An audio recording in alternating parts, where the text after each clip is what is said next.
Report Munir Ahmed Sahto deputy bureau chief Khairpur Sindh Taraqqi Pasand party जे मरकजी सॾ ते शहीद साफ़ी जान मोहम्मद मेहर ऐं मौसूम न्याणी फातिमा फड़ो जे कातलनि खे गिरफ़्तार करे सज़ा ॾियारण लाइ हिंगोर जा सखी नासिर शाह गेट खां रैली कढी 5T चौक ते एहतजाजी मुज़ाहिरो करे सख़्त नारेबाज़ी कंदे मुतालबो कयो त सखर में सरेआम विच शहर अंदर गोलियूं हणी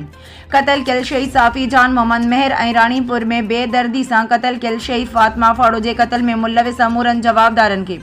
फुल फौरन गिरफ़्तार करे शहीदनि जे कातलनि खे इबरतनाक सज़ा ॾिनी वञे।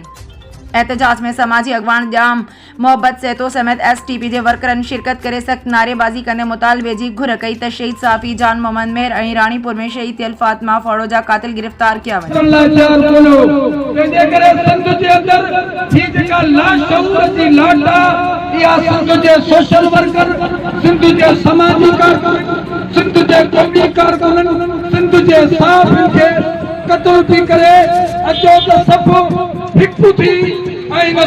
खिलाफ आवाज उठारियो त जीअं सिंध खे मसइलनि खां निजात साफ़ खणी सघे ऐं साफ़ी ऐं मुख़्तलिफ़ मकतब फ़िक्र जे माण्हुनि जूं ज़िंदगियूं बचाए सघनि। आख़िर में आऊं ये लफ़्ज़ जे इजारो जाए वठां त जो जीव जीआरे जीअंदो रहंदो, जो आम उजारे जीअंदो रहंदो,